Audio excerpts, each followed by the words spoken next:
ऐसी जेठानी फिर कहाँ मिलेगी। अरे आरजू का फोन आ रहा है। हाँ आरजू बोलो, क्या हुआ? अरे दीदी ये बताओ कि विरल को कब आपके ससुराल लेकर आना है? उसके तो स्कूल भी ओपन हो गया है। अरे आरजू अभी ना तू विरल को लेकर मत आना, क्योंकि कल मेरी ननद को देखने के लिए लड़के वाले आने वाले हैं, तो घर में बहुत ही ज़्यादा काम रहेगा। और परसों मेरी सासू माँ के मायके से कुछ लोग भी आने वाले हैं। दीदी तुम्हारी सास के मायके वाले कितना आते हैं तुम्हारे घर में? एक तो तुम्हें दिन भर वैसे ही इतना सारा काम रहता है, ऊपर से वो लोग आ जाते हैं तो तुम्हारा काम कितना बढ़ जाता है। और आपकी देवरानी की तो मैं क्या ही बात करूं। अरे आरजू ऐसा मत बोल, वो मेरी देवरानी है, इसलिए मेरा ये कर्तव्य है कि मैं सबकी सेवा करूं। यकीन नहीं होता दीदी कि आज के ज़माने में भी आप जैसी लड़की एग्जिस्ट करती है। मैं तो आपको समझा समझा के थक गई हूँ कि भाई आजकल सीधे लोगों का ज़माना नहीं है, थोड़ा तेज़ बनना पड़ता है दीदी। हाँ आरजू वो तो है, लेकिन फिर भी घर को हमेशा बांधे रखने के लिए किसी न किसी को तो चुप रहना पड़ता है ना। दीदी आप ना मुझे ये लेक्चर देने मत लग जाइए, छोड़िए, आपसे तो इस विषय में बात करना ही बेकार है। पता नहीं कहाँ से हमारे घर में इतनी सीधी सादी सावित्री जैसी लड़की पैदा हो गई। चल छोड़। अच्छा ठीक है, मुझे ना अभी बहुत सारा काम है, तो ऐसा कर अभी तो विरल को लेकर मत आना, ठीक है? अभी तो उसे 7-8 दिन वहीं रख। ठीक है दीदी, लेकिन विरल को यहाँ पर ज़्यादा मत रहने दीजिएगा, क्योंकि उसके स्कूल ओपन हो गए हैं, उसका होमवर्क भी तो छूट जाएगा। हाँ आरजू तू सही कह रही है, बस 6-7 दिन और। हाँ ठीक है दीदी, आप कर लो काम, टाटा। ठीक है मेरी प्यारी बहना। मणि ने अपने बेटे को अपनी छोटी बहन के घर में कुछ दिन के लिए छोड़ दिया था, क्योंकि अभी उसके बच्चे का समर वैकेशन चल रहा था। थोड़ी देर बाद, भाभी आप कुछ कर रही हैं क्या? अरे आप तो आटा गूंथ रही हैं। अच्छा रहने दीजिए। अरे नहीं नहीं शीतल बोलो ना, क्या बात है, कुछ काम है क्या? अब भाभी ये देखिए ना, ये मेरा कुर्ता फट गया है, नया कुर्ता है, इतनी जल्दी फट गया, इसे आप सिल देंगी भाभी? हाँ हाँ क्यों नहीं ननद जी, लाइए। अच्छा ननद जी ये पहनकर आपको कहीं अर्जेंटली जाना है क्या? हाँ भाभी, शाम को नीलम का बर्थडे है तो वो मुझे बार बार बुला रही है। मन तो नहीं कर रहा है लेकिन जाना पड़ेगा। अच्छा ठीक है। भाभी आप इसे सी दीजिए, मैं ज़रा जा रही हूँ, कुछ काम है ना, कल के लिए तैयारी भी करनी है। हाँ हाँ ननद जी जाइए। इस घर की जेठानी यानी कि मणि घर के सारे काम में एक्सपर्ट थी। उसे किचन के काम से लेकर सिलाई कढ़ाई बुनाई सब कुछ आता था, इसलिए घर का हर सदस्य उसे ही छोटे मोटे काम से बड़े बड़े काम तक दिया करते थे। बेचारी मणि चुपचाप बिना कुछ कहे घर का सारा काम कर देती थी। चलो इसे तो मैंने सी दिया, अब ननद जी को दे आती हूँ। मणि अपनी ननद के कमरे में जाती है। ननद जी ये लीजिए। अरे वाह भाभी, आपने तो इसे बिल्कुल परफेक्ट तरीके से सी दिया है, और इसमें तो धागा भी नहीं दिख रहा। ये तो है, हमारी बहू सब काम में एक्सपर्ट है। अच्छा बहू सुन, तो कुछ कर रही है क्या? हाँ सासू माँ मैं काम कर रही थी, लेकिन कोई बात नहीं, आप बताइए क्या काम है? अरे ये देखना मेरी अलमारी पूरी बिखरी पड़ी है, ज़रा इसे ठीक कर दे। बाई चांस अगर कोई मेरे कमरे में आ गया तो बेइज्जती हो जाएगी। वैसे तो बहू मैं ही कर देती, लेकिन अभी हम दोनों को मार्केट जाना है और कल के लिए बहुत सारा सामान भी लेना है, कल की तैयारी भी तो करनी है। इसके बाद ये शाम को अपनी सहेली के जन्मदिन में चली जाएगी, तो इसके पास भी टाइम नहीं है। हाँ हाँ सासू माँ कोई बात नहीं, आप दोनों काम करिए, मैं ये थोड़ी देर बाद कर दूँगी। ओके भाभी, थैंक यू। बेचारी मणि को अभी किचन का सारा काम करना था, यानी कि किचन का बहुत काम अभी बचा हुआ था, और ऐसे में बीच बीच में इसकी ननद और सासू माँ मणि को और काम दे रही थी, जिसके कारण मणि का किचन का काम और भी लेट हो रहा था। हे भगवान, दिन के 2 बज गए और अभी तक खाना भी नहीं बना। अरे देवरानी जी आप आ गई ऑफिस से? हाँ जेठानी जी, आज जल्दी छुट्टी मिल गई। अच्छा अच्छा। वैसे जेठानी जी आज आपको खाना बनाने में देर हो गई? हाँ देवरानी जी, आज ना फुर्सत ही नहीं मिली, इसीलिए सब लेट हो गया। मैं थोड़ी देर में खाना बनाकर रेडी कर दूंगी, आप फ्रेश होकर आइए। अरे तो लाइए ना, मैं कर देती हूँ। लाइए जेठानी जी, आज सब्जी मैं बना देती हूँ। अरे नहीं नहीं बहू, तू खाना मत बनाना, क्योंकि तू ना खाने में नमक ज़्यादा डाल देती है। हाँ सुनैना भाभी, खाना तो मणि भाभी को ही बनाने दीजिए। हाँ छोटी बहू, तू अपनी जेठानी को ही खाना बनाने दे। जेठानी जी सच में पूरे घर वाले तो आपके ही खाने के फ़ैन हैं। हाँ बहू। क्या करे देवरानी जी, मणि को हमेशा ही ऐसे ही तारीफ मिलती रहती थी, इसलिए उसे भी घर का सारा काम करना बहुत अच्छा लगता था। तो अगला दिन आता है और मणि की ननद को देखने के लिए लड़के वाले आते हैं और उसे पसंद करके चले जाते हैं। चलो, महादेव की कृपा से रिश्ता पक्का हो गया। हाँ सासू माँ, सब भगवान की कृपा है। अच्छा भाभी, खाना बन गया क्या? बहुत भूख लग रही है। हाँ हाँ ननद जी, खाना बिल्कुल रेडी है। बेचारी मणि सुबह से काम में लगी हुई थी और उसके बाद जब शीतल को देखने के लिए लड़के वाले आए थे तब भी उनकी खातिरदारी में लग गई थी। इतना ही नहीं, बेचारी ने इतनी जल्दी खाना भी रेडी कर दिया था। बहू, तेरी ननद की शादी होने वाली है, इसलिए सारे काम की जिम्मेदारी तेरी है। मैं नहीं चाहती किसी भी चीज़ में कोई भी कमी रह जाए। सासू माँ, बिल्कुल भी चिंता मत करिए और अच्छे से ननद जी की शादी की तैयारी करिए। मैं आपसे वादा करती हूँ कि शादी की तैयारी में कोई भी कमी नहीं होगी। हाँ बहू, मुझे तुझ पर पूरा भरोसा है। इसी शाम को मणि को उसकी बहन का कॉल आता है। आरज़ू, मुझे पता है तो बहुत गुस्सा होगी। अरे मैं तुझसे ना बात ही नहीं कर पा रही थी, घर में कितना काम था। आज भी ना मुझे 1 मिनट का समय नहीं मिला। दीदी, ये तो आपका रोज़ का हो गया है। अरे काम वाम तो ठीक है, लेकिन अपने बेटे के बारे में भी तो सोचो आप। 3-4 दिन हो गए और आपने मुझे कॉल बैक भी नहीं किया। दीदी, ऐसे कैसे चलेगा? अरे आपके ससुराल वाले कैसे हैं? अरे तू ज़रा धीरे बोलना, कहीं मेरे ससुराल वालों ने सुन लिया तो। दीदी, आप कितना डरती हैं? अरे रिश्तों को निभाना अच्छी बात है, लेकिन रिश्तों को निभाते निभाते खुद के बच्चे को भूल जाना, ये भी तो सही नहीं है। अरे आरज़ू, मुझे पता है, लेकिन देख अभी मेरी ननद का रिश्ता पक्का हो गया है तो सभी लोग शादी की तैयारी में लग गए, जिसकी वजह से काम और भी ज़्यादा बढ़ गया है। कब है शीतल बहन की शादी? पता है तुझे आरज़ू, लड़के वाले बहुत अच्छे हैं। अरे मेरी सासू माँ तो बहुत पहले से ही उनसे रिश्ते की बात चला रही थी। सब कुछ देख दाख लिया है, लड़का बिल्कुल परफेक्ट है। सासू माँ ने तो अगले महीने एंगेजमेंट की डेट भी निकलवा ली है। वो सब तो ठीक है दीदी, लेकिन अब ये बताइए कि वीरल को लेकर आना है ना? हाँ, आ जा तू।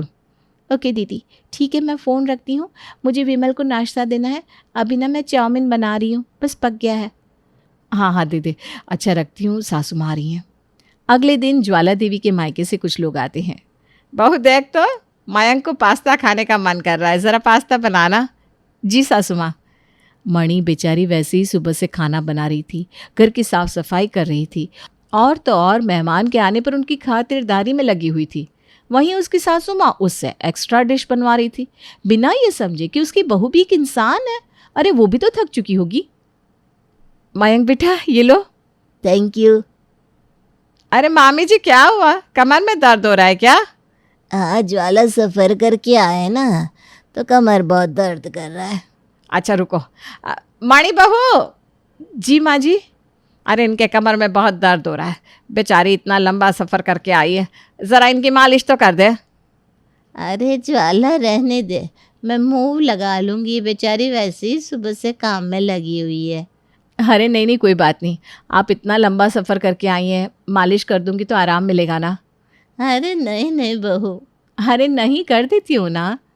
और मणि ज्वाला देवी की मामी की मालिश कर देती है, जबकि बेचारी खुद ही बहुत थकी हुई थी। हो गया बेटा, हो गया। जी। इसके बाद मणि अपने कमरे में जाती है और सो जाती है। बेचारी बहुत थक गई थी, इसलिए उसे 5 मिनट में ही नींद आ जाती है। अरे मणि सुनो तो, अरे इतनी जल्दी सो गई, अब क्या करूं? अब इन शर्ट को मुझे खुद ही प्रेस करना पड़ेगा। अगला दिन आता है और मणि फिर से अपने मेहमानों की खातिरदारी में लग जाती है। ऐसे ही 5 दिन बीत जाते हैं। वहीं उसका बेटा भी अपनी मौसी के साथ घर लौट आता है। मम्मी, मैंने आपको बहुत याद किया। मैंने भी तुझे बहुत याद किया बच्चा। अच्छा तुझे भूख लगी है क्या?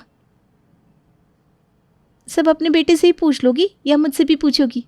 अरे बताना, तुझे क्या खाना है? दीदी, मुझे कुछ नहीं खाना, आपने जो बनाया है वही खिला दो मुझे, क्योंकि मुझे पता है आपको अभी बहुत सारा काम होगा। ऐसे में मैं आपका काम बढ़ाना नहीं चाहती। विरल तो बच्चा है, उसके लिए कुछ बनाना है तो बना दो आप, या फिर मैं बना दूँ? हाँ आरज़ू, तू इसके लिए सैंडविच बना देना। ओके दीदी। इसके बाद दोनों अपने अपने काम में लग जाती हैं। दिन ऐसे ही बीतते रहते हैं और एक दिन, अच्छा आज तेरी छुट्टी है ना, तो ऐसा कर अपनी जेठानी जी के साथ मिलकर ये मालाएं सी दे और ये चावल भी बिन देना। अच्छा सासू माँ। काम देकर ज्वाला देवी चली जाती है। क्या हुआ देवरानी जी? जेठानी जी मैं ये काम तो कर देती, लेकिन मुझे ना एक फ़ाइल कंप्लीट करनी है। अगर मैंने वो फ़ाइल कंप्लीट नहीं करी तो बॉस मुझे बहुत सुनाएंगे। आपको पता है ना ऑफिस में कितना काम होता है, छुट्टी भी छुट्टी नहीं होती हमारी, कोई ना कोई काम तो रह ही जाता है। अरे देवरानी जी, तो आपको चिंता करने की क्या ज़रूरत है, आपकी जेठानी है ना, आप चिंता मत करिए। मैं ये सारे चावल बिन दूंगी और ये मालाएं भी बना दूंगी। लेकिन जेठानी जी इस काम में तो आपको 3-4 घंटे लग जाएंगे और अभी आपको खाना भी बनाना है। अरे आप चिंता मत करिए, सब्जी बन गई है, मुझे बस रोटियां बनानी है। 1 घंटे ये करने के बाद रोटियां बना दूंगी और इसके बाद फिर से ये कर दूंगी। पक्का ना? कर लोगी ना आप जेठानी जी? अरे हाँ हाँ पक्का मेरी प्यारी देवरानी। अब आप जाइए अपना ऑफिस का काम पूरा कर लीजिए, क्योंकि मुझे पता है ऑफिस के काम में कितना सर दर्द होता है, बाप रे बाप। वो तो है। अच्छा ठीक है, आप जाइए। फिर क्या, सुनैना अपने कमरे में जाती है और लैपटॉप के सामने बैठ जाती है। वहीं मणि भी अपने काम में लग जाती है। मणि अक्सर ऐसा किया करती थी। वो अपनी देवरानी की प्रॉब्लम को समझती थी, इसलिए उसका काम भी खुद ही कर दिया करती थी। ये कहना गलत नहीं होगा कि मणि एक समझदार जिठानी और बहू थी। कुछ दिन बाद शीतल की एंगेजमेंट का दिन आता है। शीतल की एंगेजमेंट में मणि की छोटी बहन भी आई थी। दीदी दीदी। हाँ दीदी कितना काम कर रही हो, ज़रा मेरी बात तो सुनो। हाँ बोल ना। कल आपने मुझसे कहा था ना कि मैं आज विरल के पेरेंट टीचर मीटिंग में चली जाऊं। हाँ तो क्या हुआ, टीचर ने कुछ कहा क्या तुझसे? अरे दीदी कुछ नहीं, बहुत कुछ कहा। इसकी इंग्लिश, मैथ, हिंदी सारे टीचर बस इसकी कंप्लेंट कर रहे थे। सभी बोल रहे थे कि आजकल ये स्कूल में बिल्कुल भी ध्यान नहीं देता और ऊपर से इसका होमवर्क भी कभी कंप्लीट नहीं होता। और टीचर बोल रही थी कि अगले हफ्ते इसका टेस्ट है। आपको पता है ये बात? अरे नहीं, ये तो मुझे नहीं पता था। तू चिंता मत कर, मैं इसे पढ़ा दूंगी। क्या बात कर रही हो दीदी आप? आपको घर के काम से फुर्सत ही नहीं मिलता, आप इसको कब पढ़ाएंगी? तो ऐसा करना आरजू, तो पढ़ा देना प्लीज़। दीदी मैं इसे कैसे पढ़ाऊंगी, मेरे तो खुद के एग्ज़ाम से अगले हफ्ते। तो अब क्या करें? दीदी आप ना बच्चे के भविष्य के साथ खिलवाड़ कर रही हैं, उसकी छोटी छोटी बातों को इग्नोर कर रही हैं। लेकिन आपको ये नहीं पता ये सारी बातें धीरे धीरे बड़ी बन जाती हैं और बच्चे के दिमाग पर असर डालती है। दीदी आप ना अब कोई बहाना मत करिए और अपने बच्चे की पढ़ाई पर ध्यान दीजिए। और हाँ, अगले हफ्ते इसका टेस्ट है तो ये आपकी जिम्मेदारी है कि इसके नंबर अच्छे आए। दोनों बात कर रही थी, तभी थोड़ी देर बाद मणि की सासू माँ उसे बुला लेती है और दूसरे काम पर लगा देती है। पता नहीं क्या होगा विरल का। इसके बाद शीतल की एंगेजमेंट का समारोह शुरू होता है। आरजू की दीदी मणि काम में इतना बिजी हो जाती है कि वो अपनी बहन से बातचीत भी नहीं कर पाती। दीदी को देखकर नहीं लग रहा कि उन्हें विरल को पढ़ाने का टाइम भी मिल पाएगा। और ऐसा ही होता है। कुछ दिनों के बाद मणि के बेटे विरल का टेस्ट शुरू हो जाता है। अब क्योंकि उसकी कोई तैयारी ही नहीं हुई थी, इसलिए वो बिल्कुल भी अच्छा नहीं कर पाता। देखा दीदी, वही हुआ ना जिसका डर था। अरे मैंने आपसे कितनी बार कहा है कि अपने बच्चे की पढ़ाई पर ध्यान दिया करिए। कितने कम नंबर लाया है विरल, फेल होते होते बचा है। आप ही सोचिए, जो बच्चा पहले क्लास में फर्स्ट सेकंड आता था, आज वही बच्चा फेल होने वाला है। कितनी गलत बात है दीदी। समझ में नहीं आ रहा मैं क्या करूं। जब देखो दीदी आप यही बोलती रहती है। मैंने आपसे कितनी बार कहा है कि आप अपनी सासू माँ से बात करिए। मैं उनसे क्या बात करूं बताओ, वो सोचेंगी कि मैं काम चोरी करना चाहती हूँ। हे भगवान, दीदी आप समझने की कोशिश करिए, ये आपके बेटे के फ्यूचर का सवाल है। अरे वो लोग कितना काम लगाते हैं आपको। उन लोगों ने आपसे जीजा की शादी क्या बस इसलिए करवाई थी? आरजू अपनी दीदी को बहुत समझाती है। तो चिंता मत कर आरजू, सही मौका मिलने पर मैं सासू माँ से बात करती हूँ। गुड। मणि अपनी सासू माँ से बात करने की सोचती है, लेकिन उसे इतना डर लगता है कि वो उससे बात ही नहीं कर पाती और आरजू से यही बोलती रहती है कि सही मौका आने पर वो अपनी सासू माँ से बात करेगी। ऐसे ही दिन बीतते हैं और विरल के एग्ज़ाम आ जाते हैं। बेटा एग्ज़ाम में अच्छा करना। हाँ ओके मम्मा। विरल एग्ज़ाम देता है और कुछ दिनों के बाद उसका एग्ज़ाम फिनिश भी हो जाता है। अब आता है विरल के रिजल्ट का दिन। फेल? ये कैसे हो सकता है? हाँ दीदी, हो सकता है, जाहिर सी बात है। आपके बच्चे ने कोई तैयारी ही नहीं की थी। लेकिन मैं तो रात के समय इसको पढ़ाती थी। अरे दीदी, रात में आप इसको 20-25 मिनट पढ़ाएंगी तो क्या इतने से वो पास हो जाएगा? ये आपने क्या कर दिया? मुझे पता है कि आपने अपनी सासू माँ से बात भी नहीं की है, और तो और आपने मुझे ये भी नहीं बताया कि आज विरल का रिजल्ट डे था। वो तो अच्छा हुआ रवीना ने मुझे फ़ोन करके बताया, क्योंकि रवीना का बेटा भी विरल के स्कूल में पढ़ता है। दीदी समय आ गया है, अब बात बहुत बढ़ गई है। आपका बेटा फेल हो गया है, इसे सेम क्लास में दोबारा पढ़ना पड़ेगा। हे भगवान। मणि रोने लगती है। वहीं दूसरी ओर मणि के ससुराल वालों ने सारी बात सुन ली थी और सारी बात सुनने के बाद सभी को अपनी गलती का पछतावा भी होता है। ज्वाला, ये बात सच है कि हम सब बहू को बहुत ज़्यादा काम दे देते हैं।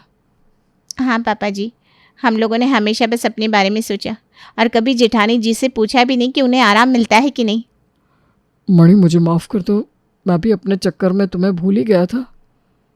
जेठानी जी, अब चिंता मत करिए, आज से विरल को पढ़ाने की जिम्मेदारी मेरी। हाँ, मैं भी अब से विरल की पढ़ाई पर ध्यान दूंगा। हाँ बहू, तुझे बहुत ज़्यादा काम पड़ जाता है ना, तू चिंता मत कर, हम लोग आज ही एक काम वाली रख लेते हैं।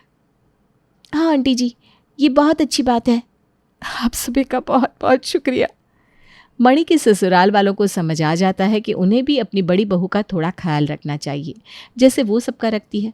तो अब सब कुछ ठीक हो चुका था और सब लोग खुशी खुशी रहने लगते हैं।